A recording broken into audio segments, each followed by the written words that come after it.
할렐루야. 옆에 있는 분하고 인사합시다. 사랑합니다. 축복합니다.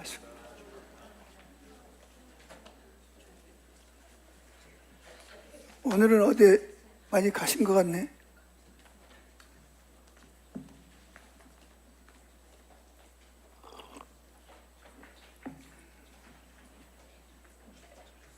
하루 종일 교회에서 섬기느라고 수고들이 많으십니다.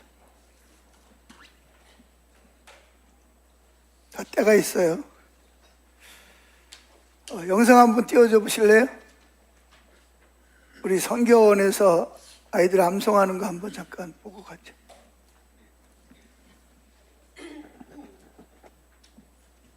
잠언 18장 12절 말씀. 사람의 마음에 교만은 멸망의 자본, 겸손은 존귀의 계절이라. Before is downfall of man, heart is proud, but humility come before honor. 败坏这些人心骄傲，正如以前必有谦卑。 아멘. 아멘. 잠언. 잠언 18장 12절 말씀. 사람의 마음에 교만은 멸망의 선봉이요, 겸손은 존귀의 기잡이니라. 유머와 이자는 Before Before 오면서 입으로 난 했지. 힘은 매우 come before honor. 败坏这些人心骄傲，众人以前必有谦卑。 감사합니다. 감사합니다. 18장 12절 말씀이요. 사람의 사람의 마음에 교만은 멸망 흥봉이요, 형성은 여기 앞 존귀의 제자빈이야. Before it down from my heart, it proud, but smite the court. before Before honor, 그다음 败坏这些 런싱 骄傲，正如必有 여기 보세요.谦卑。 아멘. 아멘. 영어로 외우고 중국어로 한다고 바쁩니다. 한 가지만 해도 바쁜데서 중국어까지 해야 되니까.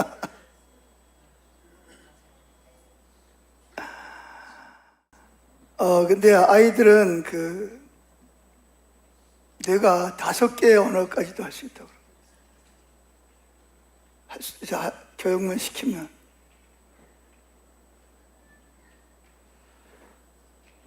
페이퍼 다 가지고 계시죠? 자, 오늘은 제 5권입니다. 5권. 5권이 뭐죠? 예? 선교적 교회의 소명이죠. 오늘 1권입니다. 책 다 사셨어요? 예. 사시고 꼭 읽어보시기 바랍니다. 자, 이거를 다 하면 책을 다 하면 한 3시간 정도 걸립니다. 그래서 이거를 핵심적인 부분들만 축약을 해서 말씀을 드리는 거니까 여기서 안 다루는 부분들은 다 책에 나와 있으니까 책을 보시면 좋을 것 같습니다. 자, 로마서 1장 1절부터 6절입니다. 오늘은 주로 로마서로 가네, 그죠? 낮에는 로마서 몇 장 했는지 기억나세요? 네, 로마서 12장 1절부터 2절. 저녁에는 로마서 1장 1절부터 6절입니다. 같이 읽겠습니다. 예수 그리스도의 종 바울은 사도로 부르심을 받아 하나님의 복음을 위하여 택정함을 입었으니 이 복음은 하나님이 선지자들로 말미암아 그 아들에 관하여 성경에 미리 약속하신 것이라. 이 아들로 말하면 육신으로는 다윗의 혈통으로 나셨고 성결의 영으로는 죽은 가운데서 부활하여 능력으로 하나님의 아들로 인정되셨으니 곧 우리 주 예수 그리스도시라. 그로 말미암아 우리가 은혜와 사도의 직분을 받아 그 이름을 위하여 모든 이방인 중에서 믿어 순종케 하나니 너희도 그들 중에 있어 예수 그리스도의 것으로 부르심을 입은 자니라. 자, 이 내용이 뭐죠? 왜 사도 바울이 예수 그리스도의 사도로 부르심을 받았다는 거예요? 이유가 뭐예요? 왜 특정함을 받은 이유가 뭐죠? 하나님이 여러분을 왜 택하신 거예요? 너는 예수 잘 믿다가 천국 가라 그래서 부르셨나요? 당연히 그것이 첫 번째죠. 2절에 보면 이 복음이 누군지를 설명하죠. 복음의 내용이 뭐예요? 구약 성경에서 선지자들로 말미암아 그의 아들에 관하여 성경에 미리 약속하신 것이라 그랬습니다. 성경에 이미 이 아들로 말하면, 그러니까 바울이 사도로 부르심을 받고 특정함을 입은 이유는 물론 본인이 구원을 받는 면도 있지만 중요한 부분이 뭐죠? 이 복음이 누구예요? 복음이 뭘 가지고 복음이라? 기쁜 소식, 유앙겔리온, 굿뉴스, 복된 행복한 소식이란 말이에요. 복자에다가 소리음자. 근데 이게 뭐 어떻다는 거예요? 이 복음이 누구예요? 결국은 복음은 예수 그리스도를 말하는 거죠. 이 복음은 예수 그리스도는 하나님이 선지자들로 말미암아 그의 아들에 관하여 성경에 미리 약속하신 것이라. 3절, 이 아들로 말하면, 선지자들이 말한 그 아들로 말하면 육신으로는 다윗의 혈통으로 나셨고 성결의 영으로는 죽은 자 가운데서 부활하여 능력으로 하나님의 아들로 인정되셨으니, 곧 우리 주 예수 그리스도라. 여기 중요한 게 뭐죠? 곧 우리 주라는 말이죠. 주 그리스도시니라. 그로 말미암아, 예수님으로 말미암아 우리가 은혜와 그러니까 저와 여러분이 은혜와 사도의 직분을 받아 그 이름 예수의 주님, 주 예수 그리스도의 이름을 위하여 모든 이방인 중에서 믿어 순종케 하나니 너희도 그들 중에 있어 예수 그리스도의 것으로 부르심을 입은. 누구의 것으로? 여러분은 예수 그리스도께 것인 걸 믿으세요? 그래서 그리스도인이라는 말은 나는 누구에게 속한 사람이다? 나는 그리스도께 속한 사람이다. 그리스도와 연합된 사람이다. 그런 얘기입니다. 처녀가 시집을 가면 뭐가 돼요? 뭐가 돼요? 우리나라는 좀 성경적이지 않아요? 유대 나라나 서양에서는 여자가 시집을 가면 뭐가 되죠? 자기 성을 써요, 안 써요? 자기 성 안 씁니다. 왜 안 쓰죠? 남자 성을 쓰는 거예요. 신랑의 성이 아내의 성이 되는 거예요. 그게 성경적입니다. 이 유대 나라도 그렇고. 그래서 우리가 그리스도께 중매쟁이를 통해서 예수님에게 뭐예요? 신부가 된 거잖아요. 그러니까 누구에게 속한 거죠? 신랑이신 예수 그리스도께 속했다. 그래서 그리스도인이라고 부르는 거예요. 그리스도께 속했다. 그런 얘기입니다. 자, 오늘날 많은 사람들이 교회를 생각할 때 교회를 뭐라고 생각하죠? 예배드리는 장소, 은혜 받는 장소, 어려울 때 위로받는 장소 정도로 생각합니다. 물론 그것도 사실이죠, 그죠? 그러나 성경은 교회를 훨씬 더 놀라운 존재로 설명하고 있습니다. 교회는 하나님께서 세상을 구원하시고 회복하시는 데 중심적인 도구로 사용하시는 거예요, 교회가. 그러니까 저와 여러분이 교회인데 저와 여러분을 하나님이 구원하시고 부르신 이유는 저와 여러분을 통해서 안 믿는 세상, 안 믿는 인간 때문에 저주받은 자연세계, 동물이라든지 식물이라든지 바다에 있는 모든 것들까지도 그런 것들을 구원하시고 회복하시는 중심적인 도구로 사용하셨다는 것입니다. 그래서 하나님은 교회를 통해서 세상을 변화시키기 시작. 그래서 뭐라 했죠? 너희는 세상에 뭐다? 소금이 되고, 소금이 되라가 아니라 소금이고 너희는 세상의 빛이다. 그리고 뭐 예수님이 나는 너희를 뭐한다? 직업이 뭐라 그랬어요? 보케이션, 부르심이라는 거예요. 하나님 나를 그리로 부르셨다는 이게 직업이라는 거예요. 원래 직업이 아니고 소명이라고 불러야 됩니다. 그래서 직장인들은 사업하는 하나님이 나를 이리로 보내셨다 이렇게 말해야 되는 거예요. 근데 심지어는 그리스도인들까지도 직장을 잘 먹고 잘 입고 잘 살기 위한 생계의 수단으로만 생각을 하는 거예요.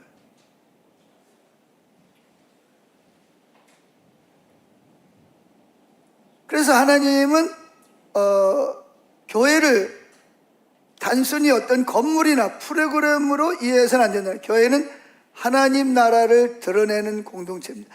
적어도 안 믿는 사람들이 볼 때 하나님의 나라가 뭐야? 하나님 나라가 어때? 그걸 보려면 교회를 와오면 하나님 나라가 어떤지를 볼 수 있어야 된다는 거예요. 그러니까 교회는 하나님 나라를 맛보기로 보여주는 거예요. 교회가 누구예요? 여러분이 교회잖아요. 여러분들이 병든 자를 돌아보고 약한 자를 감싸고 원수를 용서하고 악한 자를 축복할 때 안 믿는 사람들이 이게 하나님 나라는 이런 거로구나 이런 걸 볼 수 있도록 해줘야 된다는 거예요. 그래서 여러분의 가정이 옆집에 사는 사람들이 여러분의 가정을 보면서 하나님의 나라가 저런 거로구나 하고 보여줄 수 있어요. 부부지간에, 부모와 자녀지간에. 자, 오늘 본문을 통해서 우리는 하나님께서 교회에 맡기신 선교적 소명이 무엇인지를 살펴보고요. 오늘 낮에도 선교적 소명에 대해서 말씀드렸는데, 자, 첫째, 교회의 첫 번째 사명이 뭐냐? 여러분, 교회의 첫 번째 사명이 뭐라고 생각하세요? 전도하는 거, 예배드리는 거, 양육하는 거 다 필요하죠. 근데 그 속에 가장 핵심이 뭐가 돼야 되냐? 예수님의 주되심을 드러내는 것이 교회의 첫 번째 사명이다. 자, 로마서 4장 1절을 보겠습니다. 같이 읽죠. 예수께서 죽은 자 가운데서 부활하심으로 하나님의 아들로 선포되셨다고 말씀하는 거죠. 그래서 예수님께서 죽은 자 가운데서 부활하심으로 말미암아 증명된 게 뭐예요? 예수님 메시아다. 선지자들이 예언했고 또 창세기부터 예언한 그 메시아가 누구라고요? 예수님이다. 그래서 하나님의 아들로 선포되셨다는 거죠. 그러니까 진짜 하나님의 아들이 되려면 그 신이 되려면 죽었다가 뭐 해야 돼요? 부활을 해야 되는 거예요.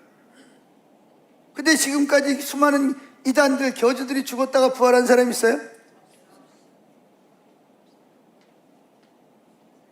그러니까 교회가 이걸 잘못 가르친 거예요. 이단에 빠지는 사람들을 만드는 거예요, 교회가. 진짜 그 교주가 신천지의 이만이나 또 누구요? 통일교회 문선명이나 또 누구죠? 하여튼 그런 사람들이 합법적인 신이 되려면 뭐 해야 돼요? 죽었다가 뭐 해야 돼요? 부활을 해야 되잖아요. 근데 아직 죽지도 않았을 뿐만 아니라 부활할 수도 없잖아요.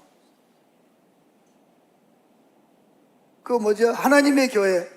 요즘은 어머니 교회라고 그러대요. 옛날에는 하나님의 교회라고 그래요. 그래가지고 하나님 교회 교주가 누구죠? 안상홍 씨가 죄짓고 교도소에 들어가 죽었잖아요. 그래가지고 교도소 뒷문으로 나와서 묻었단 말이에요. 근데 이제 사람들이 뭐라 그러냐면 이 안상홍이가 부활한다. 예수님이니까. 근데 부활했어요, 안 했어요? 그 무덤에 가서 3일 동안 기다렸어요. 그거 얼마나 어리석은 짓이에요. 부활 안 했어요. 그랬더니 뭐라 그러냐? 이제 뭐라 그런지 아세요? 안선홍이가 부활을 했는데 뭘로 부활했다? 육신으로 부활한 게 아니고 영으로 부활하기 때문에 눈에 안 보인다 이렇게 말을 하는 거예요. 근데 하나님 교회 믿는 사람들은 그거를 사실이라고 믿고 지금도 예배하고 따라다니잖아요. 하나님 교회 다니는 사람들은 안산홍이를 예수라고 믿고, 안산홍이를 믿어야 구원받고 용서받고 재용서받고 부활한다고 믿는 거예요. 근데 이제 그 부인이 한옥 누구죠? 예? 장길자. 그 여자가 야 이거 안선홍이가 부활했다는 거 가지고는 안 된다. 그래 졸지에 자기들끼리 회의를 해가지고 뭐가 됐어요? 장길자가 이제 하나님이 된 거예요. 어머니 하나님이 된 거야. 그래서 뭐라고 보냐? 아버지 하나님이 있으면 뭐도 있어야 된다. 어머니 하나님도 있어야 되지 않나. 근데 진짜 기가 막힌 거는 그 말을 믿고 그 사람들을 하나님이라고 믿고 따라다닌다는 거예요. 그것도 주로 일반 교회에 다니던 사람들이 다 그러고 간 거예요.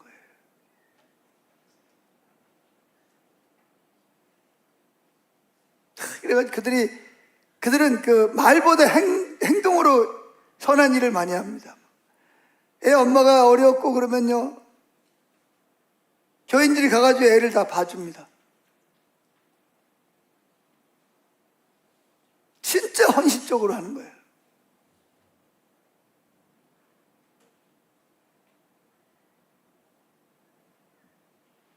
교회 다닐 때 좀 그렇게 좀 하지.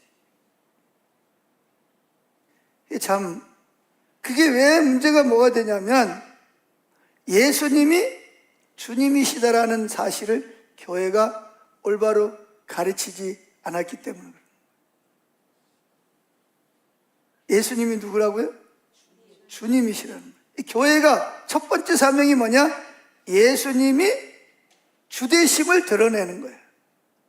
성경을 통해서, 말씀을 통해서, 실제로 성령을 통해서 예수님이 주님 되심을 드러내야 되는 것이, 그것이 교회의 첫 번째 사명이라는 거예요.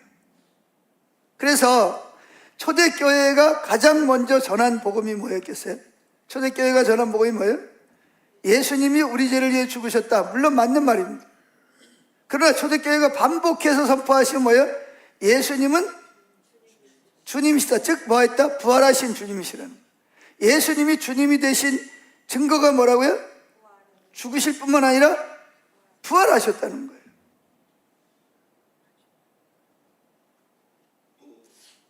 당시 로마 제국은 황제가 자신이 합법적인 신, 하나님의 아들로서 땅의 통치권을 받아서 다스리는 주님, 자기를 주님이라고 말합니다. 자기를 신의 아들로, 합법적인 하나님의 아들로서 자기가 이 로마가 통치하는 나라를, 온 세상을 지배하는 하나님으로부터 합법적으로 주로 왕으로 통치권을 하나님으로부터 받아왔다는 거예요.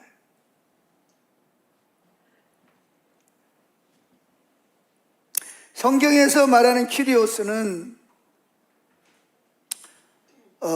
영어로는 이렇게 앞에서 키리오스라고 그러고 헬라어로는 옆에 보면 키리오스. 키리오스라는 말이 뭐냐? 주님이라는 뜻이거든요. 주님.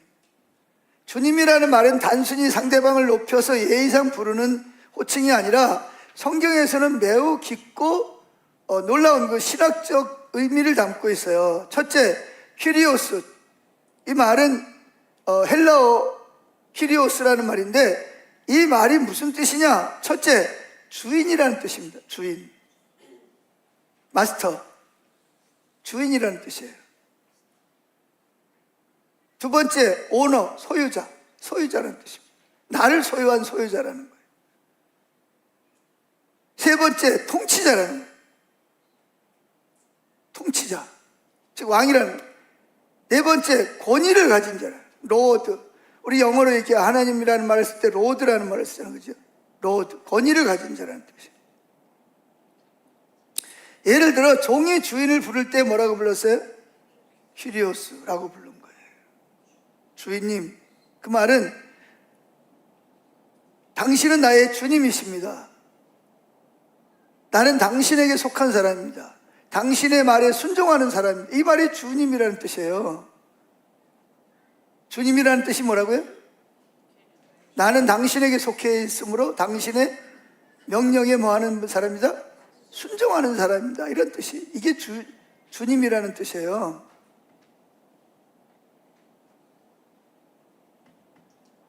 구약에서 키리오스의 의미를 살펴볼까요? 구약 성경에서 하나님의 이름을 히브리어로 뭐라 그랬죠? 야훼라 그랬습니다. 야훼. 야훼, 야훼, 야훼. 구약에서는 하나님의 이름을 야훼라고 불렀단 말이에요.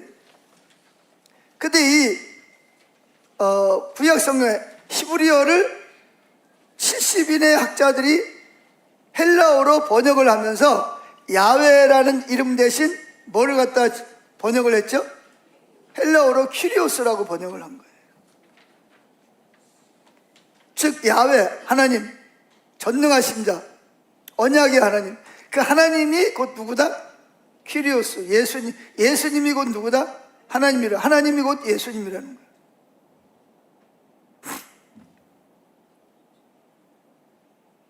따라서 신약에서는 예수님을 키리오스, 주님이라고, 하나님이라고 부르는 거예요. 그래서 예수님은 하나님이시다, 이런 고백을 초대교회가 한 거예요. 성경이 그렇게 말하고 있고. 세 번째, 예수님은 주님이시다. 사도 바울이 이렇게 말하죠. 내가 만일 내 입으로, 당신 입으로 예수를 주로 시인하며, 그래서 여기서 주로 시인한다는 말이 뭐냐? 퀴리오스라는 거예요. 그래서 로마서 10장 9절에 보면 예수님은 하나님이시며 나의 통치자다라고 공개적으로 고백하는 것을 의미하는 거예요. 이게 왜 중요하냐면 초대교회 성도들은 예수는 주님이시다, Jesus is Lord, 이렇게 말하거든요. 그래도 외쳤는데 당시 로마 제국은 누가 퀴리오스였어요? 황제가 퀴리오스, 카이사 황제가 퀴리오스란 말. 그게 합법적인, 하나님으로부터 하나님의 아들이라는 거예요, 자신이.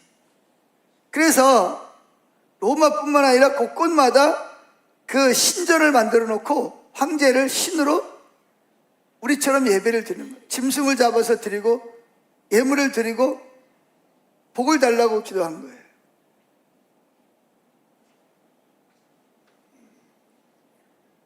이단들이 교주를 만드는 것 같이 엄청난 우상숭배를 한 거죠. 근데 초대교회인들은 카이사를 뭘로 인정 안 했어요? 주로 인정을 해요. 누가 주기 때문에? 예수가 주기 때문에. 그것 때문에 초대교회인들이 7대 박해를 겪은 거예요. 다른 종교는 다 그냥 뭐죠, 이렇게 황제가 퀴리오스 주라는 걸 그냥 인정하고 묵인했어요. 뭐 가서 의식상 가서 뭐 절도 하고 뭐 그랬어요. 근데 그거를 죽어도 안 하는 사람도 있었어요. 누구겠어요? 기독교인들만 하는 거예요. 왜 안 했을까요? 예수님만이 주님이시라는 거예요. 근데 살아있는 황제, 저 사람 죄인으로 태어나가지고 죄인으로 사는 사람을 어떻게 우리가 주님으로 인정 못한다고. 그래가지고 로마는 합법적으로 다른 종교들을 보호해 줬습니다. 근데 누구만? 기독교인들만 핍박을 당한 거예요. 그래서 여러분 보세요. 예수님 당시에도 로마가 뭐 했어요? 로마가 유대 나라를 지배했잖아요. 그때 안식일날 성전에 가서 예배 드렸어요? 안 드렸어요? 성대하게 예배 드렸잖아요. 회당에서 예배 드렸잖아요. 갈릴리, 나사렛 이런 다 회당에서 예배 드리고 예루살렘 성전에서 예배 드리고 절기 1년에 3번씩 올라가지. 그래도 로마가 아무것도 그들을 보호해 줬어요, 오히려.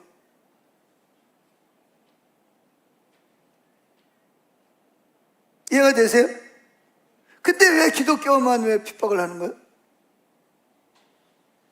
여기 핵심이 뭐냐면 카이사는 주가 아니라는 거예요. 누가 주다? 예수님만이 주님이라는 거예요. 이것 때문에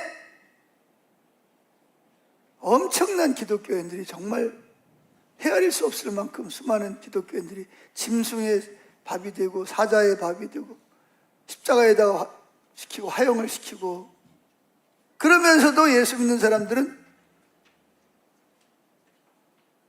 예수님은 주시다. 그래서 이렇게 여러분 그 역사에 나와 있는 기록을 보면 가정이 애들이 엄마가 있고 그 애들이 줄줄이 이렇게 엄마를 따라오는 거예요. 손잡고.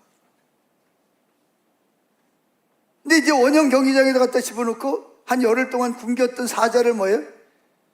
우리를 탁 열문에 사자가 어떻게 얼마나 배가 고프겠어요. 막 이글이글 해가지고 막 그냥 막 덮치잖아요. 그러면 그럼 막 머리를 막 물고 막 흔들고 피가 막 낭자하고 막 그러니까 막 애들이 막 소리 지르고 막 엄마 품으로 막 모여. 그럼 엄마가 뭐라 그러냐? 조금만 참으면 돼. 조금만 참으면 이제 우리는 하나님 나라 가는 거야. 자기 앞에서 자기 아들, 딸들이 사자의 밥이 돼가지고 먹이가 들어가 피가 낭자한 거예요. 그런데도 불구하고 카이사는 주님이 아니시라는 거예요. 누가 주님이시다? 예수님이 주님이시라는 거예요. 이거 딱 한 가지 이유 때문에 기독교가 박해를 당한 거예요. 그래 온갖 누명을 다 씌우는 거죠. 기독교를 박해하려고 하다 보니까 온갖 거짓말을 그 포도주를 먹는 걸 갖다가 뭐라고 속였어요? 애를 잡아가지고 피차 마시는 기독교인들은 애를 잡아가지고 뭐 한다? 피를 지들끼리 마신다. 그리고 애를 잡아가지고 고기를 먹는다. 이렇게 이런 오해와 또 누명을 씌워가지고 질서문란 행위를 한다. 가장 무서운 죄는 뭐예요? 카이사를 주로 인정 안 하는 죄 때문에 난리가 나는 거죠. 그래가지고 역사적으로 보면 무려 7대 박해. 그래서 여러분 누구죠? 그 정신병 황제 누구예요? 네로 황제는 뭐예요? 왕궁에 있어가지고 로마 시내에다가 부하들을 군사들을 시켜가지고 불을 쫙 휘발유를 뿌리고 불을 질러놓고 거기서 불구경하면서 시를 쓰는 게 네로 황제거든요. 그래가지고 막 그게 들통이 나가지고 네로 황제를 죽여라. 그래 그때 이제 사람들이 화가 나니까 황제를 신으로 안 보는 거죠. 죽여야 되는데 저 미친놈. 그래가지고 막 우리로 말하면 막 데모를 하니까 네로가 급하니까 누가 불을 질렀다? 기독교인들이 지들이 모여가지고 일부러 반발하는 마음을 가지고 불을 질렀다. 왜 그러냐? 마지막 때에 불로 심판한다 그랬잖아요. 그러니까 그런 내용을 가지고 기독교인들이 로마 시내에 불을 질렀다 그래가지고 그때부터 또 대대적으로 또 기독교인들을 또 핍박하는 거예요.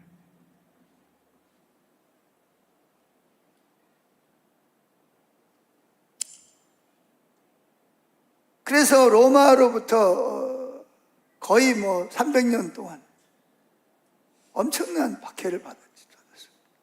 그런데 놀라운 것은요, 그렇게 엄청난 박해를 받으면서도 기독교인은 계속 늘어난 거예요. 이게 어떻게 이런 일이 일어날 수가 있어요? 우리나라도 보세요. 일제 36년 동안에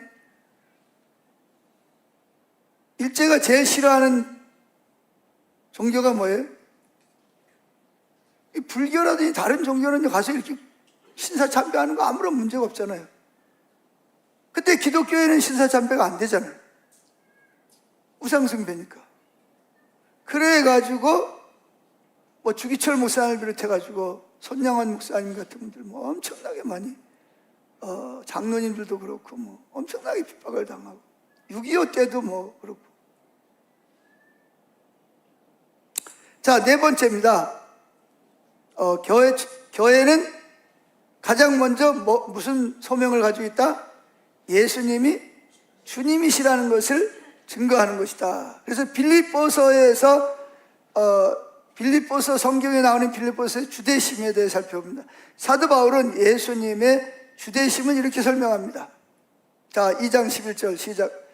모든 입으로, 모든 입이 뭐예요? 모든 예수 믿는 사람들이 입으로 누구를? 예수를 주라 시인하여. 이게 그렇게 중요한 거예요. 모든 사람들의 입으로 예수를 뭐라고 불러요? 주로, 주님으로, 퀴리오스로 시인하는 거예요. 즉 이게 무슨 의미냐? 예수님은 모든 주권을 가진 분이다. 예수님은 왕권을 가지고 있다. 예수님은 신인 것을 인정하는 것이라는 거예요. 다섯 번째, 주님이라는 고백의 실제의 의미입니다. 예수님을 주님으로 믿는다는 것은 세 가지 의미를 가지고 있습니다. 첫째, 한번 같이 읽어볼까요? 예수님이 나의 구원자이시다. 나를 죄와 사망에서 구원하신 유일하신 분입니다. 사도행전 16장 31절 시작. 주 예수를 믿으라. 그리하면 너와 내 집이 구원을 받으리라. 자, 누구를 믿으라? 주. 즉 예수님은 누구시다? 예수님을 주로 믿으면 너와 내 집이 뭘 얻는다? 구원을 받는다. 이게 중요한 거예요. 예수님을 주님으로 믿고 고백하면 너와 내 집이 구원을 받는다는 거예요. 그렇게 믿고 고백하면. 두 번째, 예수님을 주라고 고백하는 실제의 의미 읽어봅니다. 예수님이 나의 왕이시다. 내 삶의 최종 결정권자는 내가 아니라 바로 예수님입니다. 자, 예수님은 나의 왕이시다. 내 삶의 최종 결정권자가 누구라고요? 내가 아니라 예수님. 내 삶의 주인이 예수님이라는 거예요. 누가복음 5장 46절.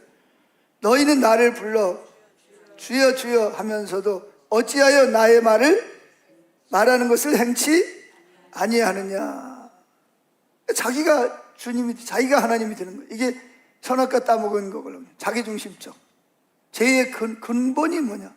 죄의 가장 근본이 자기중심. 자기가 주가 되는 거예요. 자기가 하나님, 자기 하나님이 되는 거예요.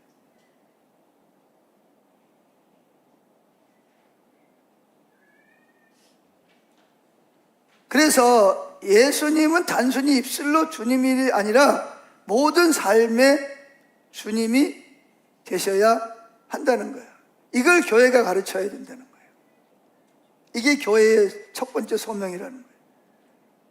자, 세 번째, 예수님이 주님이라는 고백의 실제.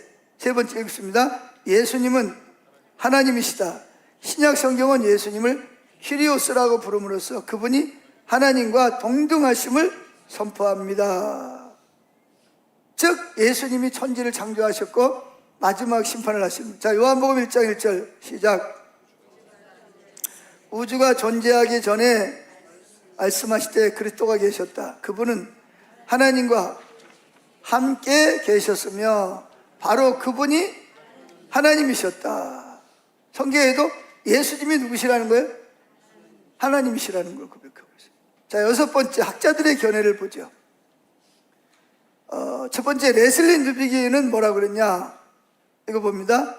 예수는 주님이시다라는 고백은 교회의 가장 기본적인 신앙 고백이며 세상의 모든 권력보다 예수님의 권위가 높다는 선언이라고 말했습니다.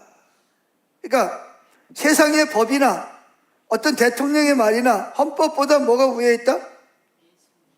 예수님이 위에 계신다는 거예요. 엔티 라이트 박사는 이렇게 말합니다. 읽습니다. 예수는 주님이시다라는 말은 단순한 개인 신앙이 아니라 온 세상의 참된 왕이 예수님이심을 선포하는 것이라고 설명합니다. 그러니까 단순한 개인의 신앙이 아니라 공적으로 청와대에도 국회도 뭐 도청에도 시청에도 뭐 유엔이 모인 위에도 누가 왕이시다? 예수님이 왕이시라는 거예요. 그래서 삶 전체를 그분의 통치 아래 두어야 된다는 거죠. 근데 여러분은 예수님의 통치 아래 잘 들어가세요?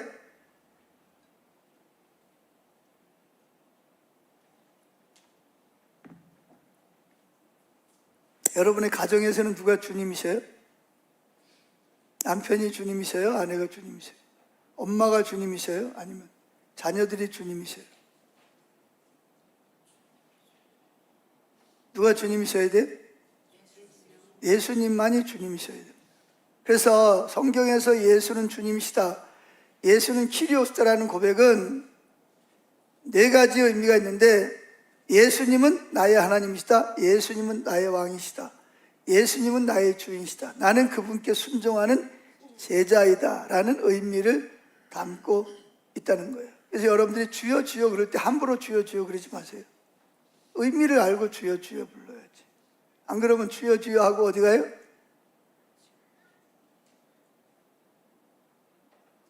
천국에 못 들어갈 수도 있어요. 그러니까 예수님도 그러잖아요. 너희가 입술로는 나를 예배한다고 하면서 너희 마음은, 입술은 가까운데 마음은 내게서 멀도다.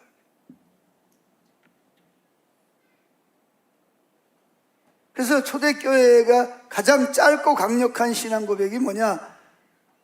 예수 그리스도는 바로 누구다? 주님이시다. 이 예수스, 크리스토스, 키리오스, 이게 헬라어로 부르는 거죠.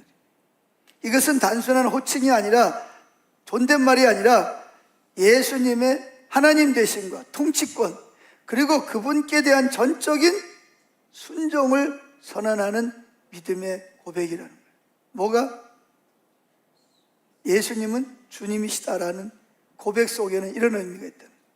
예수님은 온 천하에 누구보다도 권세가 있고 능력이 있고 위에 계시고, 우리는 그분의 말씀에 절대적으로 뭐 해야 된다? 순종해야 되는 분이라는 거예요.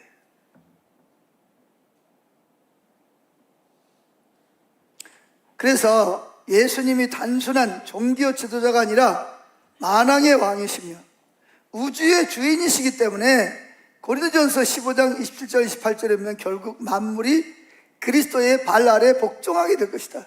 그래서 뭐야? 하늘 위에 있는 것과 땅에 있는 것과 땅 아래에 있는 모든 것이 누구에게? 예수님을 주라 시인하며 그 앞에 무릎을 꿇게 된다는 거예요. 그때가 온다는 거예요. 예수님 재림하시면. 실제로 예수님 주님 되심이 온 천하에 드러날 때가 언제냐? 예수님이 재림할 때가 그럴 때라는 거죠. 그래서 역사는 그냥 자연스럽게 흘러가는 것 같지만 세상의 주인은 대통령도 아니고 재벌도 아니고 과학기술도 아닙니다. 역사의 주인은 오직 누구예요? 예수 그리스도이십니다. 그래서 영국의 신학자 N.T. 라이트 박사는 교회의 존재 목적은, 교회가 세상에 존재하는 목적은 세상에 예수 그리스도가 주님이심을 선포하는 것이다라고 고백하고 있습니다. 교회는 단순히 사람들을 천국 보내는 기관이 아니라 예수님의 통치가 가정과 직장과 사회 속에 드러나도록 하는 공동체가, 하나님이 그래서 교회를 세우셨다는 거예요. 단순히 교회에서만 예수님이 왕이 아니라 여러분 가정에서도 예수님이 왕이 되고, 여러분 자신에게도 예수님이 왕이 되셔야 되고, 여러분 직장에서도 예수님이 주님이 되셔야 되고, 국회에서도, 청와대에서도, 문화나 국방, 교육 모든 면에서 예수님이 주님이 되시도록 하는 것이 누가 해야 되냐? 그게 교회가 해야 될 첫 번째 사명이라는 거예요. 이게 첫 번째 사명이라는 거예요. 교회가 해야 될. 즉 교회가 누구? 여러분이 교회잖아요. 여러분이 이걸 드러내야 돼요. 이걸 전하고, 이것이 여러분이 실제로 그 삶을 살아서 하나님이 여러분 속에 생명으로 역사하는 것을 나타내 줘야 된다는 거예요. 그러므로 우리는 스스로에게 질문해야 됩니다. 뭘 질문해야 되냐? 자, 목사님 한번 읽어보세요.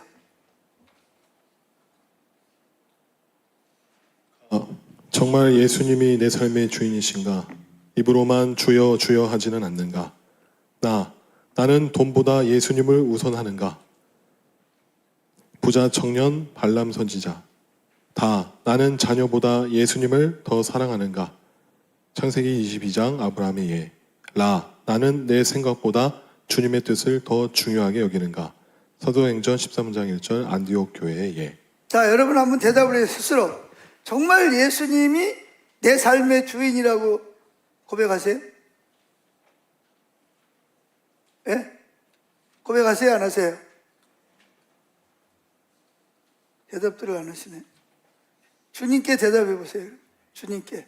나는 예수님이 정말 내 삶의 주인이라고 믿습니다. 그렇게 고백하세요? 마태복음 7장 21절에 보면 예수님이 재림했을 때 많은 사람들이 예수님에게 와서 뭐라 그러죠?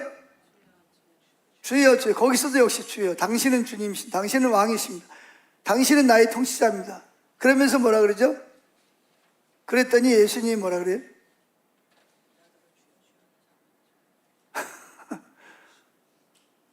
나더러 주여 주여 하는 자마다 다 천국에 들어갈 것이 아니라 내 아버지의 뜻대로 행하는 자라야 들어가리라. 그러면서 뭐라 그러죠? 세 가지 말을 합니다. 주여 주여 하는 자들 보고, 그러니까 염소 보고 하는 거. 양이 아니고, 오른쪽에 양이 아니고 왼쪽에 있는 염소 보고 뭐라 그러죠?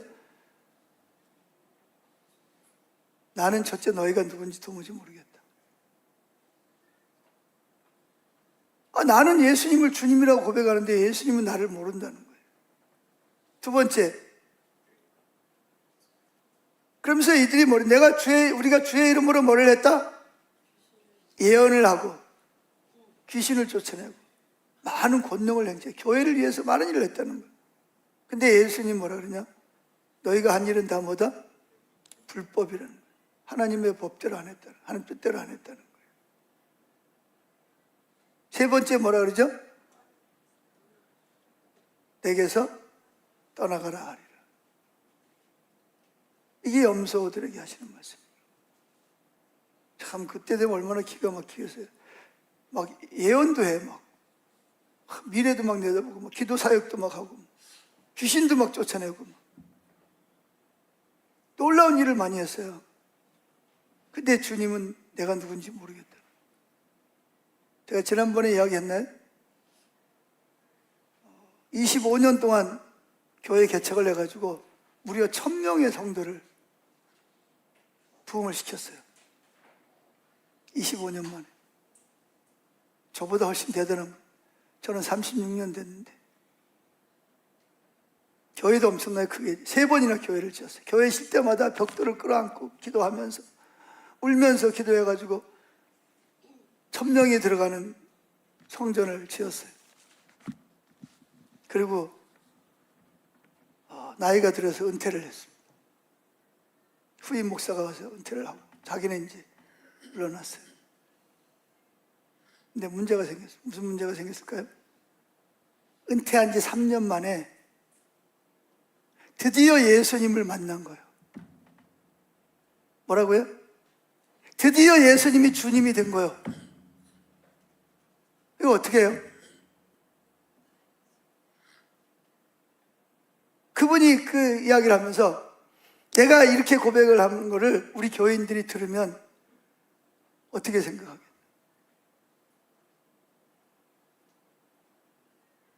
은퇴한 지 3년 만에 비로소 예수님이 자기 주님이 된 거예요.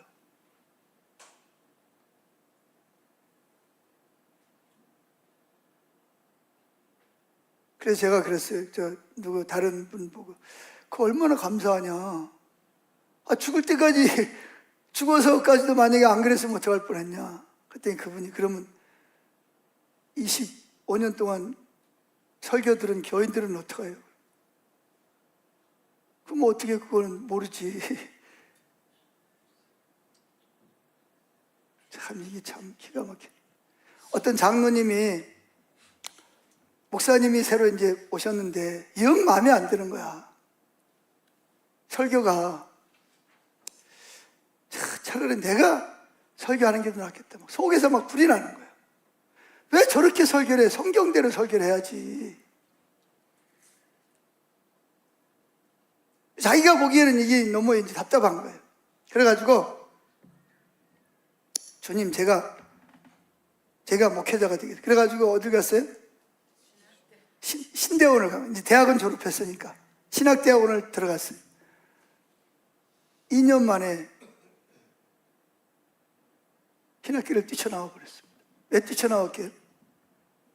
들어가서 보니까 자기는 뭐 하려고 갔어요? 성경 배우고 신학을 배우려고 갔는데 학생들이 1년 동안은 잘 몰랐는데 이제 서로 이제 알고 뭐 이렇게 뭐 같이 식사도 하고 뭐 같이 뭐 기도도 하고 그러다 보니까 서로 친해진 거야. 그래서 2학년쯤 되니까 수면에 있는 게 다 드러나는 거예요. 그게 뭐냐? 애들이 이만한 쪽지를 가지고 다닌다는 거예요. 어느 교회 부교육자로 가야 사례비가 얼마를 준다, 사택을 준다, 복지가 어떻다. 어느 교수님하고 친해야 큰 교회 부교육자로 들어갈 수 있는 추천서를 써준다. 이런 게 쪽지가 돌아다닌다는 거예요. 그러니까 신학생들이 신학 공부는 안 하고 모여가지고 뭐만 하는 거예요? 어느 교회가 얼마 주냐, 복지가 어떠냐, 이런 거 가지고 모여가지고 공부는 안 하고 어느 교수한테 잘 보여야 추천서를 써주냐, 이런 거 가지고 신경을 쓰는 거예요. 장로님이 보기에. 그래가지고 2학년 되면서 이런 신학교를 다녀가지고 무슨 목회를 하겠냐. 그래가지고 신학교 때려치워버리고 나와버려요. 그분이 직접 말하는 내용이에요. 그 장로님이. 너무 기가 막혀가지고 이게 무슨 신학교냐. 이런 사람들이 나중에 목회자가 되면 교회가 뭐가 되겠냐. 너무 기가 막혀가지고. 근데 어느 신학교라는 말은 안 하더라고.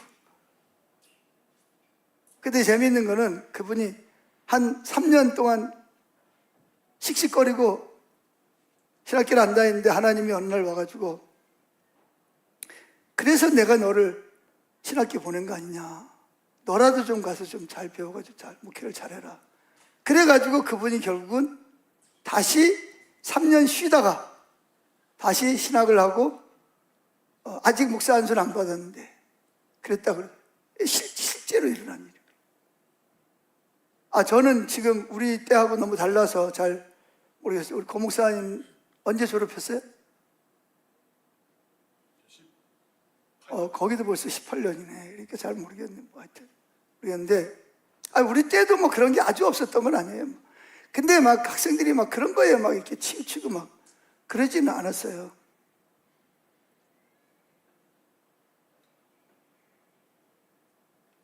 그러니까 신학교 가는 이유가 목회하려고 하나님의 부르심을 받아서 가는 게 아니라 뭐 하려고 직업으로 가는, 직업 하나에 여러 개 직업 중에서 그냥 하나로 선택하는 걸. 이게 참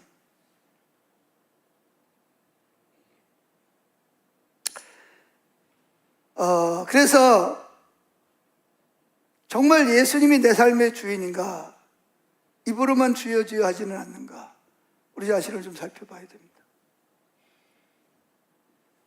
참고로 이런 설교는요, 일반 교회에서 잘 안 합니다. 제가 우리 교회에서도 1부 예배 때 설교하는 거하고 2부 예배 때 설교하는 게 다른 거 아세요? 2부 예배 때는 1부 예배 때처럼 적나라하게 못 합니다. 왜냐하면 주로 뭐 이렇게 나이든 무슨 얘기든 못 알아듣는 사람도 있고 새로운 사람들도 있고, 그러니까 이게 막 짬뽕이 된 거예요. 막 오래된 장로님부터 시작해가지고 새 가족들까지 다 모였으니까 적나라하게 이야기를 못 해요. 그러면 오해할 수도 있고 무슨 얘기인지 못 알아들었어요. 근데 일부 예배 때는 제가 마음 놓고 하죠.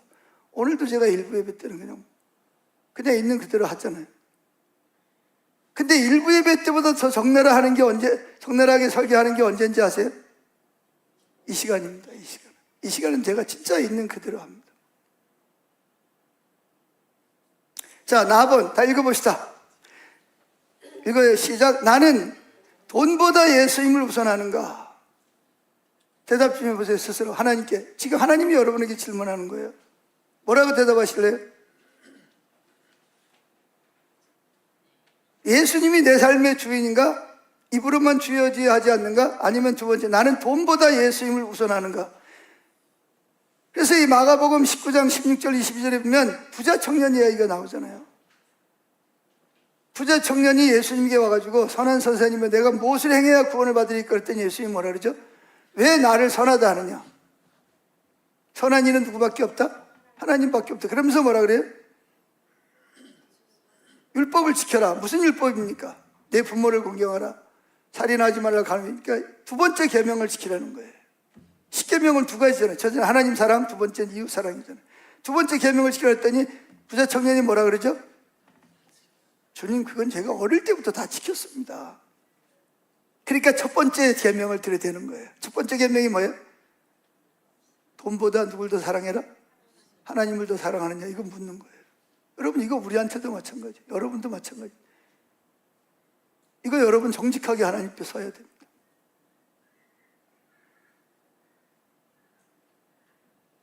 그래서 예수님이 뭐래요? 첫 번째 계명이 뭐죠? 네가 하나님을 그렇게 사랑한다면 네가 너를 가로막고 있는, 천국을 가로막고 있는 재산을 팔아서 가난한 자들에게 나눠주고 그리고 와서 나를 따르라. 여러분 같으면 어떻게 하겠어요? 11조 하는 것도 더 액수만 좀 많으면 겁이 나가지고 못하는데 내 재산을 전부 다 팔아서 가난한 자들에게 나눠주고 거지처럼 주님을 따라가라고.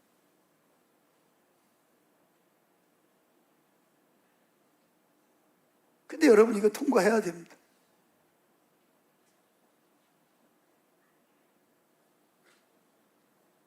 이거 통과 안 하면요, 여러분, 예수님이 여러분의 주님이 아니셔요. 돈이 주님이죠. 돈이 말은 주여 그러지만 실제는 돈이 나의 주여, 이렇게 주님이시여 이렇게 붙들고 있는 거예요. 실제로.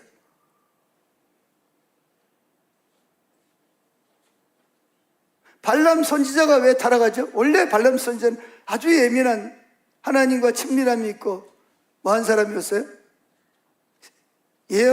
말 그대로 예언자였습니다. 근데 뭐 때문에? 발락 왕이 준다는 벼슬과 금은 보화 때문에 예수님 주님 되심을 포기한 거예요. 그러니까 지금 돈이 아니라 예수님이 우선입니다라고 말하지만 여러분들이 살아가면서 사탄이 진짜 그러냐 그러고 여러분들을 유혹할 때 그걸 통과하지 못하면 여러분들은 돈이 여러분의 주님이십니다.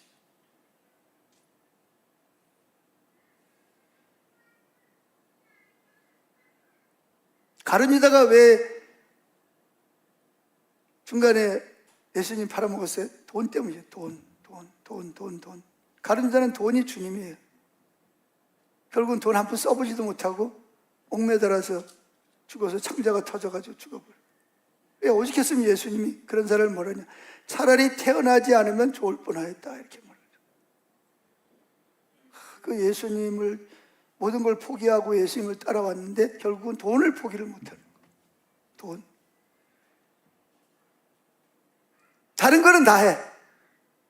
시간도 드릴 수 있고 헌신도 할 수 있고 다 할 수 있고 부분적으로 돈도 드릴 수 있어요. 근데 문제는 뭐냐?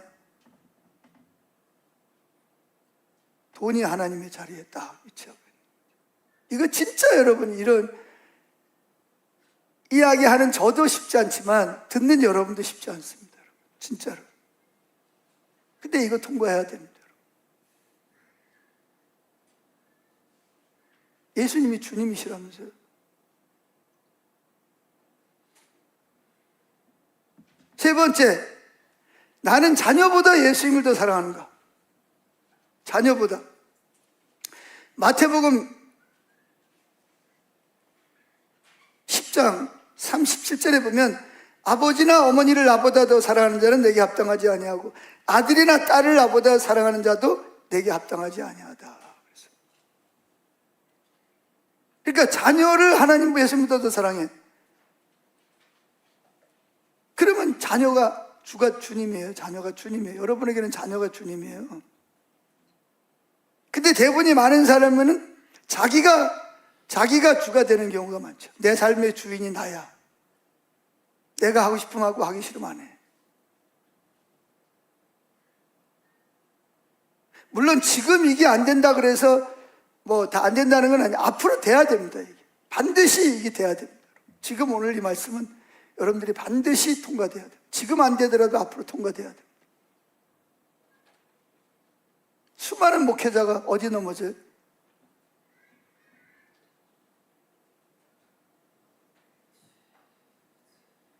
여기 넘어요. 예수님이 주님이 아니에요. 목회를 해도 실제적으로 자기를 위해서 목회를 하는 거지. 말은 주여 주여 하고 번들을 하게 말할지 속은 돈이 주인이고 자기가 주인, 자기 미래, 안락함이 주인이잖아요. 그러니까 25년 동안 교회를 개척해가지고 1000명 교회를 만들고 나서 은퇴하고 3년이 지나서야 하나님을 만나고 예수님이 주님이 되시는 거잖아요.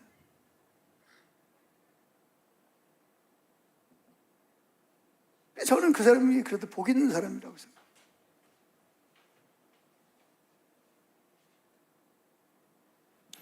마지막 번, 나는 내 생각보다 주님의 뜻을 더 중요하게 여기는가?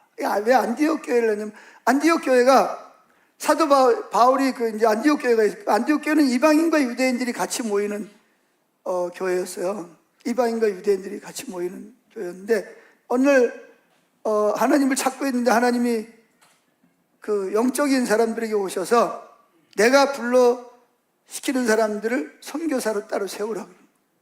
그래서 누구를 세워야 됩니까? 그랬더니 담임 목사랑 수석부 목사, 바나바랑 사울을, 그때 바울을 따로 세워서 선교사로 파서. 그럼 교회는 어떡하고? 근데 교회의 주인은 누구예요? 누가 주님이에요? 예수님 주인이죠. 그거 어떻게 해야 돼요? 주님이 교회의 주인인데 주님이 원하시면 하는 거지. 이해가 되세요? 그래서 사도 바울이 바나바와 함께 세계 선교를 시작할 수가 있었던 거예요. 그래서 성경은 뭐라 그러냐? 사도행전 13장이면 누가 바나바와 바울을 선교사로 보냈다? 교회가 보낸 게 아니고 성령께서 보냈다, 이렇게 말하고. 성령님이 교회의 주인이시고. 우리가 늘 신경을 써야 되는 게 뭐냐면, 진짜 영광교회의 주인이 누구신가? 진짜 예수님이 주님이신가? 아니면 목사인가? 아니면 어떤 장로인가? 아니면 특별한 어떤 사람인가? 그러면 이 교회는 타락한 거예요. 누구도 이 교회는 머리가 될 수 없어요. 누구만이? 예수님만이 교회의 머리가 되고 교회의 기초가 되어야 되는 거예요.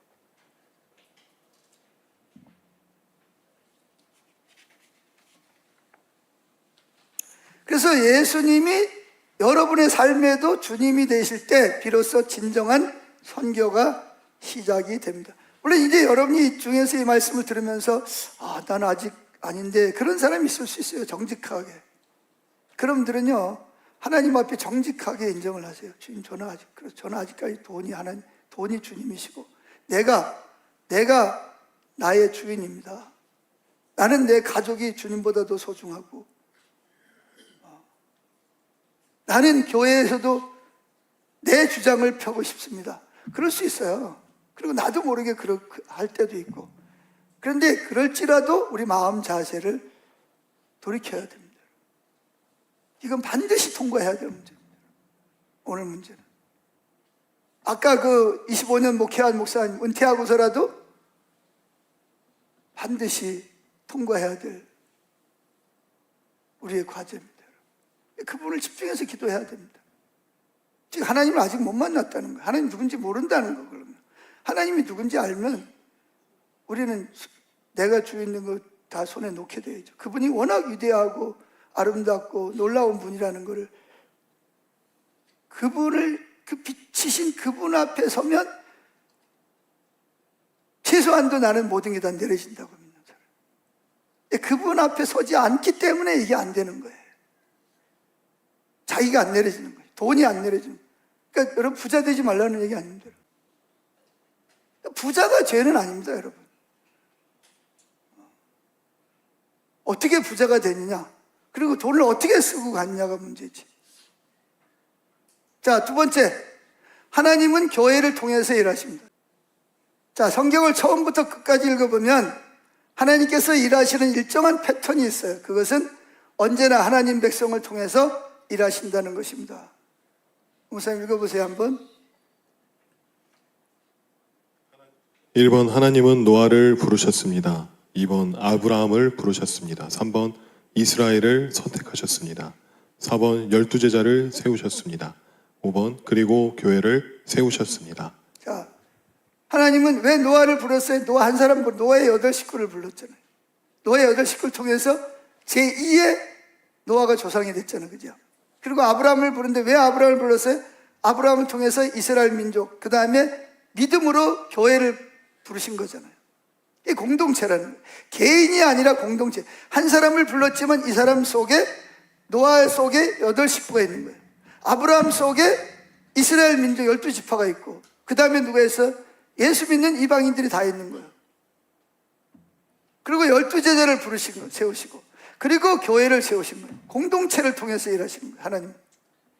그래서 하나님은 개인만 구원하시는 분이 아니라 공동체를 세우시는 분이다. 그래서 베드로전서 2장 9절에 읽어봅시다.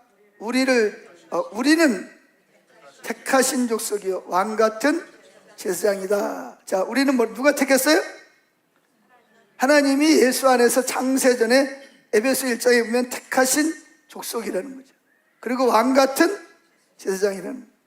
이 표현은 각각 개인에게만 주어진 것이 아니고 교회 공동체 전체에게 주어진 말씀이라는 거죠.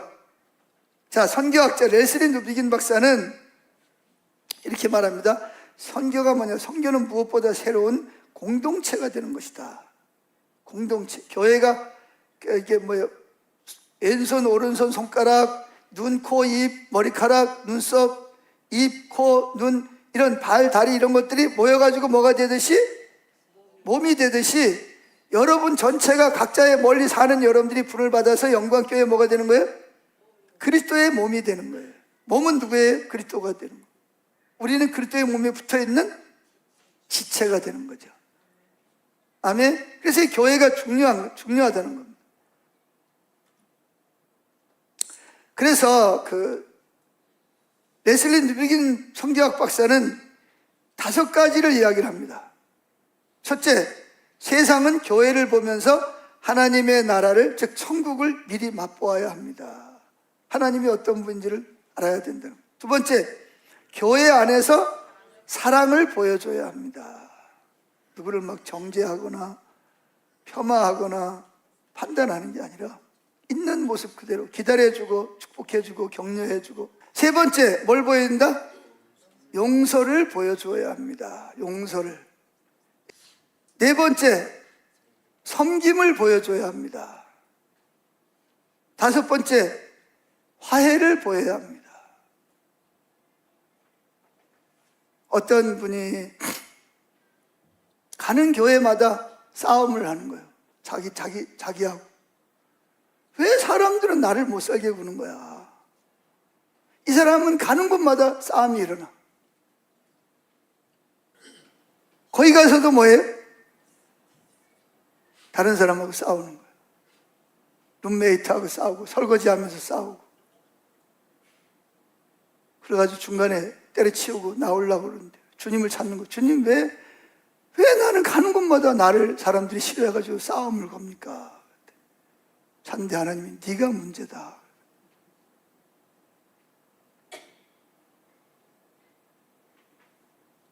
그래가지고 그분이 거기서 깨져가지고 아 그렇구나. 자기는 지금까지 다른 사람이 문제라고 생각했는데 자기가 문제였구나. 자기를 보게 된 거예요.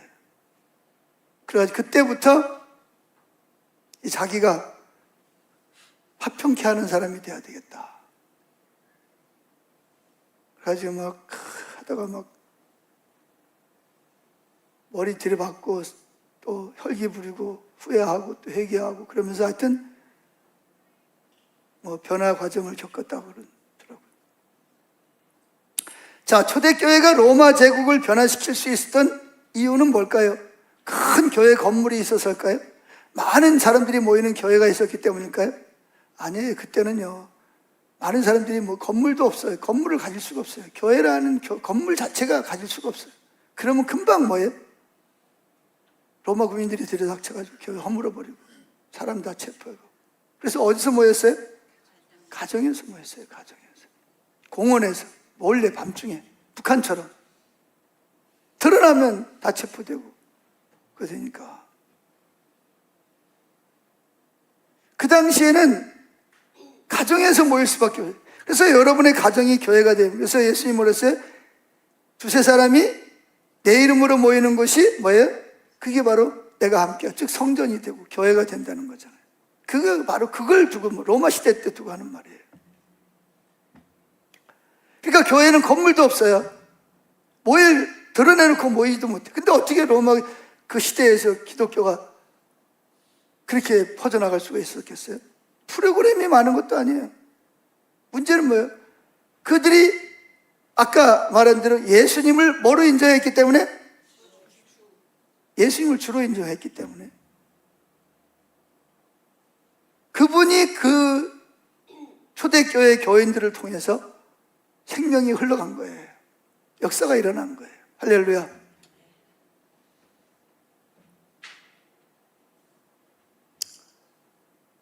그 삶이 어떻게 달랐냐? 그때는 부자가 힘이 있어야 돼. 힘 있는 사람은 힘 없는 사람을 억누르고 억압하고 빼앗았단 말이에요.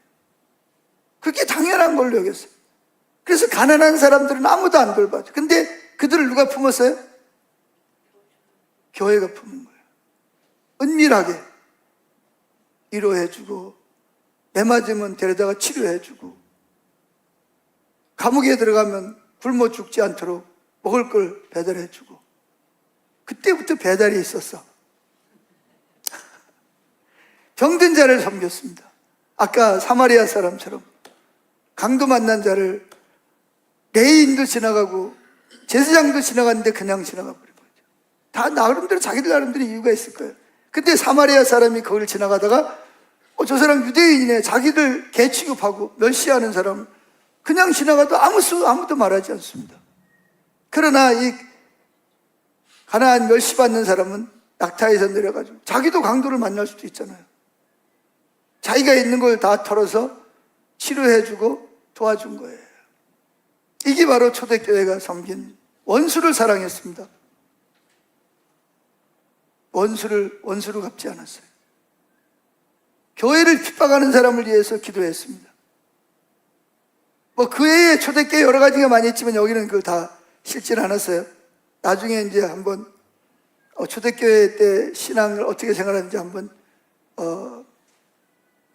설교하려고 하고 있는데, 자, 그 당시 사람들은 그런 교회가 아니죠. 그리스도인들을 보면서 저들에게는 무엇인가 특별한 것이 있다라고 생각하게 됐어요. 자기들이 그렇게 생각하려고 그런 게 아니라 그렇게 생각할 수밖에 없도록 크리스찬들이 그런 삶을 사는 거예요. 오늘날도 마찬가지죠. 세상은 우리의 설교보다 우리 말보다 우리의 삶을 먼저 봅니다. 우리 교회가 서로 사랑하고 섬기고 용납하는 공동체가 될 때 사람들은 우리가 서로 사랑하는 걸 보면서, 용서하는 걸 보면서, 하나 되는 걸 보면서, 안 믿는 사람들은 예수님이 주님이라는 말이 무슨 말인지를 이해하게 되고 하나님 나라를 부분적이지만 맛보게 되는 거예요. 여러분, 여기도 여러분 집은 여러분 교회인들끼리 항상 좋을 리가 있겠어요? 저랑도 항상 좋을 리가 있겠어요? 저도 성질머리가 있어가지고 고집이 있어가지고 그러는데 여러분 보기에 안 좋을 때가 한두 번이겠어요? 저도 여러분들이 100% 잘해가지고 여러분들이 좋아하겠어요?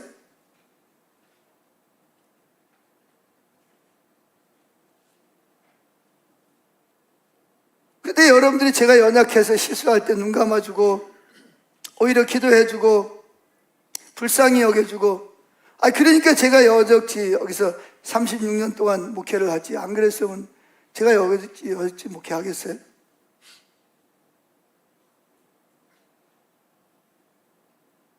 저는 어디를 가도 어떤 목회자를 만나도 제가 우리 교회 장로인들 자랑하고 권사님들 자랑하고 안수집사님들 자랑하고 우리 교회 성도님들 자랑합니다. 정말 특별한 분들을 내가 만났다고 이야기를 합니다.